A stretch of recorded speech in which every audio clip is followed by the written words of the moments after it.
Assalamualaikum warahmatullahi wabarakatuh. Waalaikumsalam warahmatullahi. Alhamdulillahi rabbil alamin. Wa bihi nasta'inu ala umurid dunya waddin. Ashhadu an la ilaha illallah wa ashhadu anna Muhammadan abduhu wa rasuluh. Allahumma salli ala Sayyidina Muhammad wa ala alihi wa sahbihi ajma'in. Amma ba'd.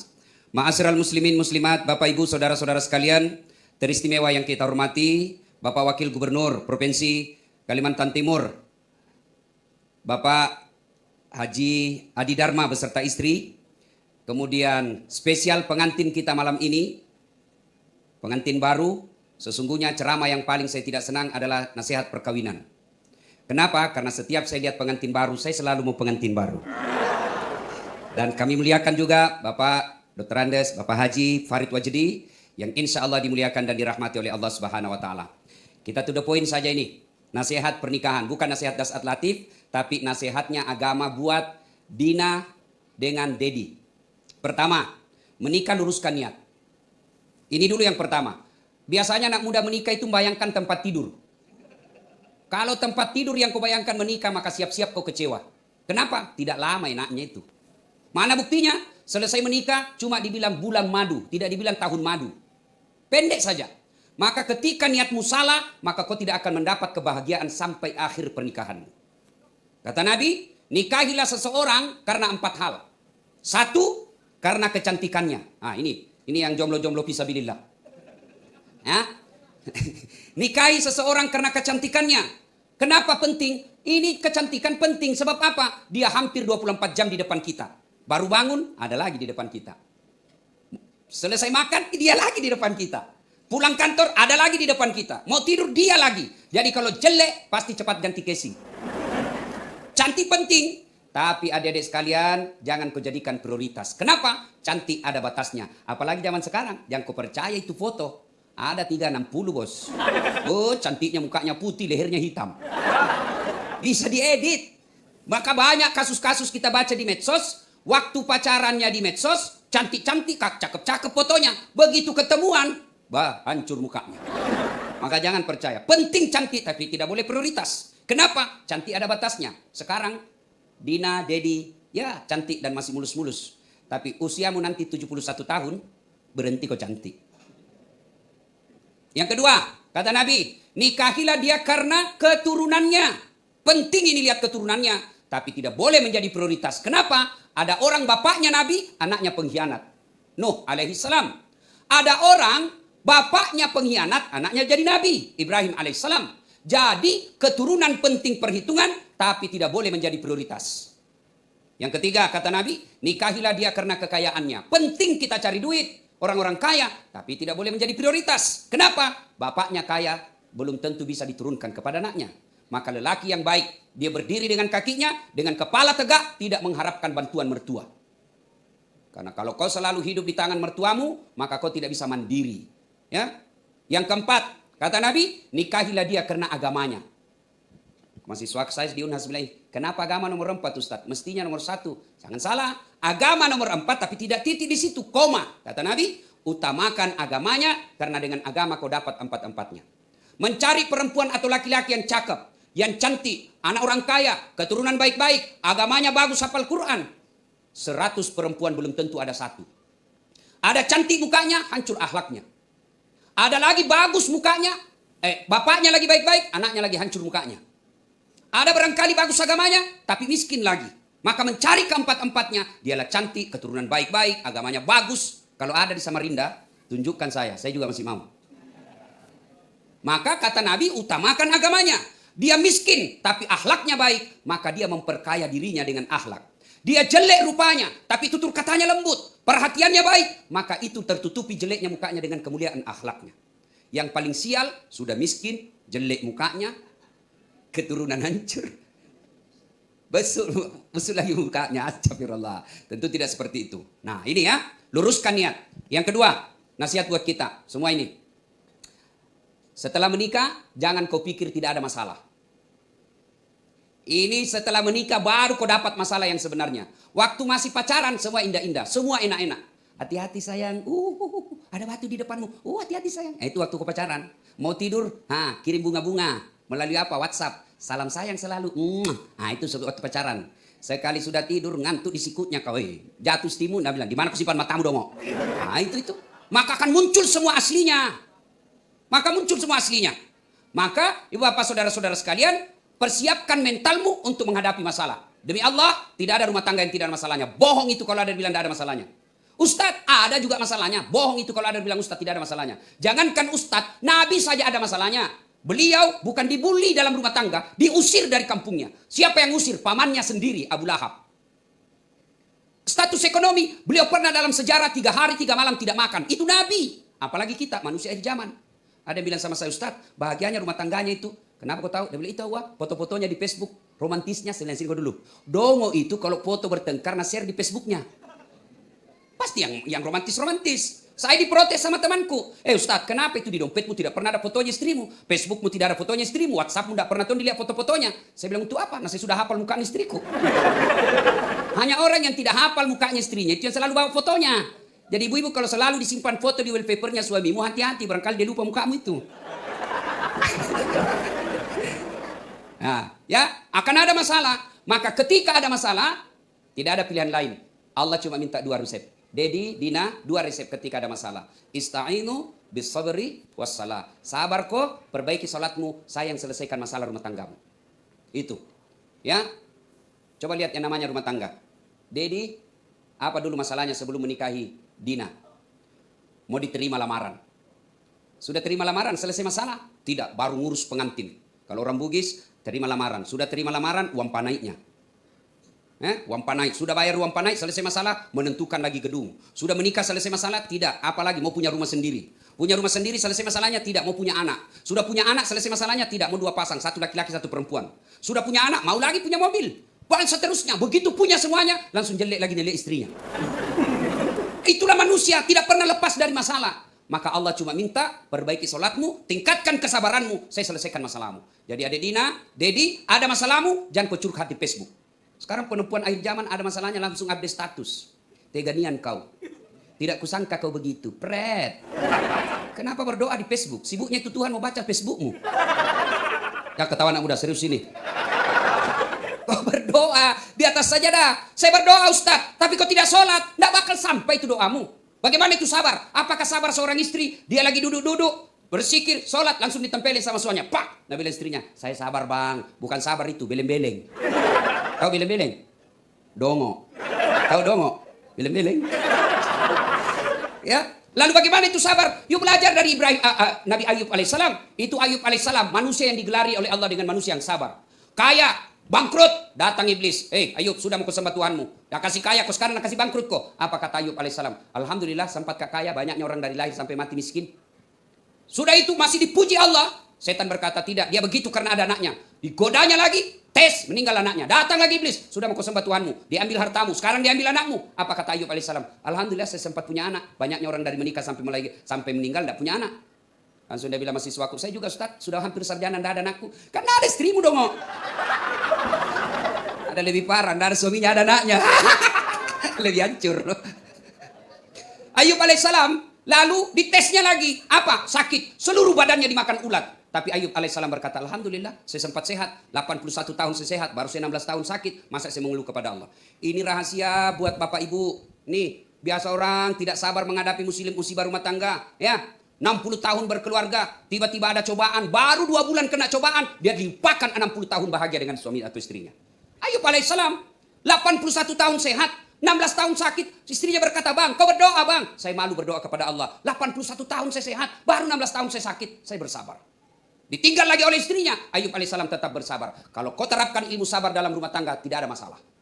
Yang kedua, perbaiki sholat. Alhamdulillah. Ya. Jadi saling mengingatkan. Nah, biasanya kalau pengantin baru itu yang susah apa? Sholat subuh. Kalau ketawa nama ini urusan orang tua. Nah, mandi ya. Maka Allah kasih tolerir. Boleh ditunda-tunda sedikit, boleh. Misalnya masuk waktu subuh jam 5, ya tunda-tunda sedikit. Tunggu ya, agak-agak sudah. Tapi orang kaya sekarang enak Pak. Tidak takut dengan air dingin. Apa? Ada air hangat. Nah, Rasulullah itu mandi dengan istrinya. Terapkan ini. Rasulullah itu 11 istri beliau romantis. Apa romantisnya Rasulullah? Beliau mandi junub bersama istrinya. Terapkan kau pengantin baru. Saya dulu waktu pengantin baru mandi junub sama mamanya Cek. Jadi kan yang ketek ya dari belakang. Dulu waktu pengantin baru. Sekali sekarang diajak mamanya Cahaya mandi junub, gele-gele kan deh. Coba itu Rasulullah romantis. Rasulullah kalau minum sama istrinya, itu romantisnya Rasulullah. Minum satu teguk, dikasihnya lagi istrinya. Minum lagi, dikasihnya lagi istrinya. Hebatnya Rasulullah, bekas bibirnya istrinya dia minum. Coba kalau bapak-bapak bekas bibirnya istri diminum. Bau betul mulutmu. Itulah Rasulullah. Ibu bapak saudara-saudara sekalian. Ya. Nah, ada masalah, tingkatkan kesabaran, perbaiki sholat. Yang ketiga, adinda berdua. Rumus bahagia rumah tangga, tidak perlu kaya banyak-banyak. Tidak perlu kursus rumah tangga yang banyak. Gimana caranya? Muliakan orang tua. Adinda berdua, coba. Ini hadir tamu-tamu kehormatan kita. Ada Pak Farid Wajdi, ada Pak Wagub, ya, ada tokoh-tokoh masyarakat dari Bontang. Bayangkan banyak tamu-tamu kehormatan. Kira-kira karena dua mempelai? Bukan, karena kedua orang tua.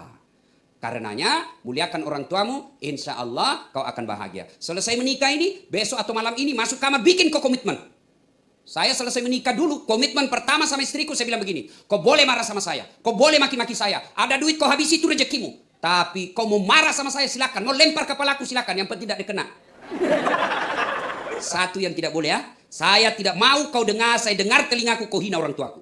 Begitu kau hina orang tuaku, kau keluar dari rumah. Tidak ada toleransinya. Itu harus jadi laki-laki begitu. Tidak boleh itu. Istri memaki-maki orang tua kita. Kalau ada rumah tangga bermasalah, periksa bagaimana penghormatanmu sama orang tuamu. Kalau kau tidak muliakan orang tuamu, tidak mungkin Allah bahagiakan rumah tanggamu. Maka selesai menikah bikin komitmen. Laki-laki muliakan orang tuanya istrimu. Istri muliakan orang tuanya suamimu. Jangan sampai jadi suami takut sama istri. Datang orang tuanya dari kampung. Suaminya bilang, Dek, ini sudah lama kita tidak pernah belanja-belanja untuk ibu. Kita belikan emas ya. Langsung dia beli istrinya. Apa? Mamakmu terus. Kawin kau sama mamakmu. Beleng-beleng. Mana orang bisa kawin sama mama dong? Ayo. Jangan sampai ada seperti itu. Langsung dia bilang suaminya, sudah kalau begitu tidak jadi. Hei, jangan pernah takut sama. Dedi, jangan pernah takut sama istrimu. Sayangi istrimu, bukan untuk ditakuti. Ya, ada di sini suami takut sama istri? Ada? Berhenti kau jadi laki-laki. Apa mau takut sama istri? Nah semua gaji tak diambil. Dibelikan mobil, dibelikan rumah. Masa mau takut sama istri? Bila dia ngamuk Ustaz, dia kasih pecah piring. Biar kalau dia kasih pecah piring, kasih pecah satu lusin. Dia kasih pecah televisi, tidak apa-apa, tidak ada dia nonton. Kenapa? Piring boleh dibeli. Harga diri semua suami tidak boleh diinjak-injak istri. Takbir!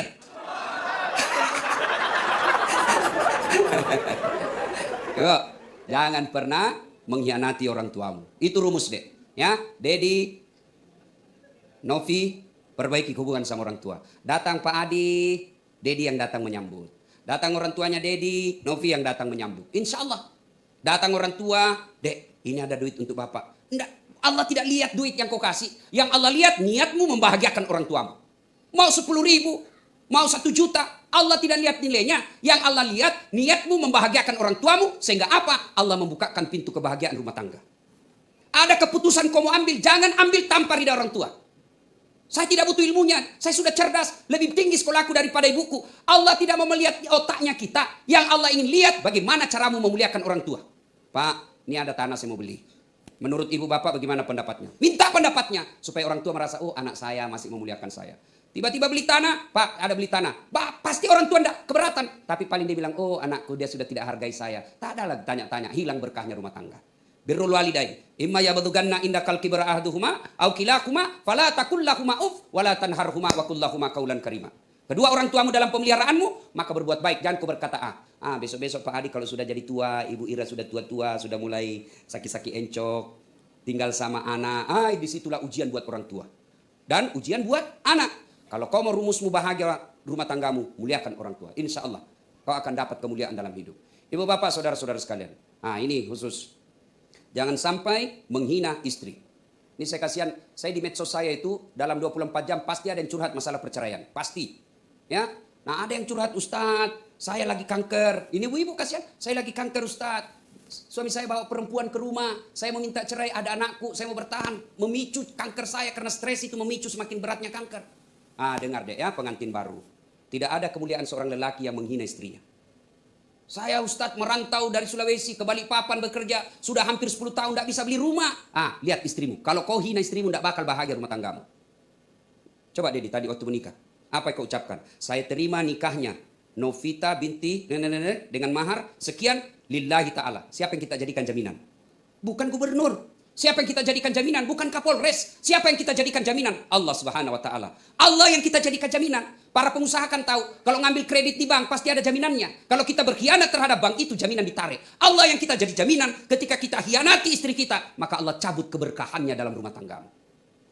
Dan laki-laki jangan macam-macam deh sama perempuan. 10.000 ji bos hargamu. Dengar itu tadi. Istri saya membayar 10.000. Hancur kita, Pak. 10.000 harganya. Yuk macam-macam datang istrimu bawa pengadilan agama 10.000, selesai riwayatmu. 10.000 bos, lebih banyak pembeli salah.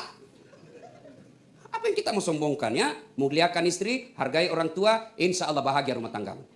Nah ini nasihat buat pengantin. Nah nasihat buat kita ini pengunjung. Besok, 1, jangan ada kelompok pembungkus.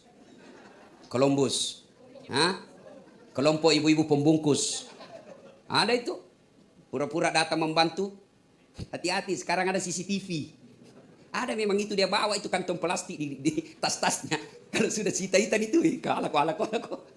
Jangan. Haram itu bapak bawa pulang, ibu bawa pulang tanpa izin tuan rumah. Haram. Ya. Yang kedua, biasanya kalau ada acara pengantin banyak yang pulang bawa dosa. Kenapa pulang bawa dosa? Datang mencela-cela. Enggak serasi kudungnya. Jadi goblok betul itu istrinya. Kenapa kau tahu? Melengkek gigi itu, lipstiknya melengkek di giginya. Salah satu dia celah, datang lagi yang satu, palsu emasnya. Semua dia celah. Ustadz pun tadi ada yang celah saya masuk sini. Itu juga bajunya waktu di YouTube. Astagfirullah, saya pun dicelahnya. Astagfirullah. Jangan mencela kalau ada pengantin. Besok ini kita lihat kalau pesta. Yang ketiga, biasanya kalau ada acara begini, banyak yang tidak sholat. Terutama ibu-ibu.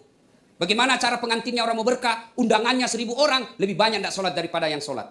Terutama ibu-ibu. Gara-gara make up. Mukanya dikira tembok. Biru, coklat, abu-abu, krim. Ada lagi yang kasih lebih-lebih sedikit di sini. Saya tanya, kenapa begitu? Dan seperti artis Korea. Mau bilang artis Korea baru di Loktuan tinggal. Udah ya? Jangan. Boleh berdandan, boleh. Tapi jangan gara-gara dandan kau tidak sholat. Gimana caranya Ustaz? Solusinya kau wudhu dulu baru dandan. Sudah itu tahan kentut. Biar kau sudah wudhu kentut batal. Dan tidak habis Ustaz, sedikit aja keluar biar sedikit batal. Bagaimana kalau jabat tangan? Berbeda mazhab. Syafi'i batal kalau jabat tangan. Batal wudhunya. Imam Ahmad selama kau tidak nafsu tidak batal. Maka kalau saya mahasiswaku di UNAS yang cewek-cewek masih cantik, saya begini saja. Kenapa? Masa Ustaz nafsu? Iya dong, saya manusia. Ayat tidak mengatakan la taqrabus zina illa Ustaz. Jangan dekati zina kecuali Ustadz. Biar Ustadz hancur juga kalau ketemu cewek cantik. Makanya saya kalau cewek-cewek saya begini saja. Kalau ibu-ibu yang sudah usia-usia sakaratil maut, saya jabat tangan lah. Ya, apalagi yang membuat perempuan banyak tidak sholat? Kudung. Jilbab sakaratil maut. Talinya 2 meter, ikat di giginya, di lehernya. Nah kasih 3 lapis itu kuning, biru, abu-abu. Nah kasih strem lagi sedikit sini. Kasih miring, ada kelingkringnya, ada kayak pohon di belakangnya. Perutnya sempit. Susah goyang tali hidungnya begini. Dia bilang suaminya, cepat-cepat kau banyak tamu. Dia bilang, tunggu sedikit Pak. Beleng-beleng. Ketawa baru dirinya nak kena. Jangan lagi begitu deh ya. Sudahlah ya. Coba lihat Pak, dalam pengantin. Istri pejabat, orang kaya, bangsawan. Lalu dia datang pakaian seadanya, menjadi perhatian dan akan menjadi teladan. Orang kalau pejabat itu suaminya, orang kaya, bangsawan, sederhananya ya, baiknya sifatnya. Orang akan memujinya. Ini terkaya tidak, terkenal tidak, cantik tidak, tapi gayanya la ilaha illallah. Nana tahu ya orang bilang orang bontang. Apalagi muka babat, sudahlah ya. Yang berikutnya lagi, nasihat buat kita semua. Kalau ada pengantin, nasihat buat kita semua. Kalau ada pengantin, biasanya banyak tersinggung pulang. Kenapa tersinggung? Merasa tidak dilayani. Jauh-jauh saya dari Sulawesi Selatan, tidak diurus. Tidak mungkin Pak Adi dan Ibu Ira melayani Bapak dengan sempurna. Kenapa? Banyak tamunya. Saya dengar-dengar 10.000 nanti akan diundang. Mana mau diurus semua Bapak datang? Yang tersinggung dan tidak mau lagi sepi pengantinnya Pak Adi. Kenapa? Saya pakai baju baru, masa tidak kena syuting? Gara-gara syuting dan ngambek. Nah ini juga tukang foto biasa kasih tersinggung itu tamunya orang. Alhamdulillah ini malam saya lihat baik. Biasa itu ada tukang foto pantat dia kasih tamu kemuliaannya orang. Disitulah kehebatanmu seorang fotografer, mampu menempatkan tempat dirimu tidak mengganggu acara orang, padahal kau mengambil gambar yang baik tanpa mengganggu tamunya orang. Itulah yang namanya profesional. Biasa orang foto, tabe pak kau kasih pantat apa tabe berpantat kau kasih ya. Nah ibu bapak saudara-saudara sekalian, terakhir sekali. Jadi besok kalau marah dek sama istrimu jangan gampang bilang talak. Ya, Ini yang banyak anak-anak medsos tidak sadari. Marah sama istrinya dia WhatsApp, saya talak kamu. Sama itu kalau kau ucapkan sama. Meskipun melalui WhatsApp, saya talak kamu, jatuh talak satu. Ya, masih boleh campur. Dingin-dingin malam-malam sama-sama butuh, boleh campur, halal. Saya talak kamu. 5 menit kemudian di ruang tamu dia, saya talak betul kamu. Jatuh talak 2. Tidak boleh campur sebelum nikah ulang. Kau harus nikah dulu. Kalau kau campur tidak nikah, sama hukumnya berzina. Saya talak kamu. 5 menit di ruang tamu, saya talak kamu. Dia keluar, dia starter mau ikut talak tongan kau.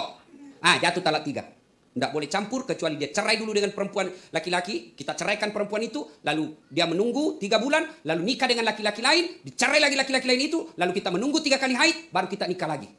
Itu namanya talak 3. Hati-hati. Bagaimana kalau perempuan bilang talaka, talaka, talaka, talaka, talaka, talaka, talaka. Biar sampai di atas pantatnya. Kenapa hak talak ada sama laki-laki, bukan sama perempuan. Ibu bapak, saudara-saudara sekalian, Adik Vita dan Dedi, untuk membina rumah tangga tidak usah cari jauh, tidak usah contoh Nabi, agak berat. Lihat saja ibu, Pak Adi dengan Ibu Darma, Ibu Adi. Saya mengenal beliau, pertama kali yang undang saya ke Bontang Pak Adi, Ibu Ira. Sudah lebih 10 tahun saya mengenal beliau. Saya tidak pernah mendengar Ibu Adi kasar sama istri, sama suami. Tidak pernah saya dengar kasar bicara. Pak Adi pun saya mengenal, sudah bertahun-tahun saya kenal, tidak pernah busuk mukanya di depan istrinya. Tapi saya yakin pernah juga bertengkar. Tidak mungkin tidak pernah bertengkar, tapi tidak pernah menampakkan sama orang. Banyak kita biasa bertengkar di depan orang, biar di depan banyak orang dia kasih bola matanya sama suaminya. Suaminya minta izin, Bu, saya boleh minum kopi? Dia bilang boleh, tapi matanya melotot. Dia lihat sama orang, kasihannya. Jangan. Contoh saja, Ibu Adi, Ibu Ira tidak pernah kasar ngomong sama suami. Pak Adi tidak pernah saya dengar memaki istri. Itu aja contoh deh. Ya, Ibu Ira pernah punya suami sebagai wali kota, tapi tidak takabur dan tidak pernah sombong. Tetap mendukung istri dengan sebaik-baiknya. Kalau ini kita jadikan contoh, lalu banyak berdoa, minta pertolongan kepada Allah, saya yakin kalian berdua akan membentuk rumah tangga yang bahagia. Insya Allah. Demikian, mudah-mudahan ada manfaat. Kalian yang masih jomblo, segeralah menikah. Ya, jangan cari orang sempurna. Yang kau cari adalah niatkan, luruskan, niat untuk menikah, menegakkan sunnatullah, menegakkan sunnah Rasulullah, dan menghindari maksiat. Jangan kau pacar-pacaran. Ini cewek, motor saja itu 1 tahun dicicil sudah lunas. Kamu dipacari sudah 3 tahun, tidak dinikahi.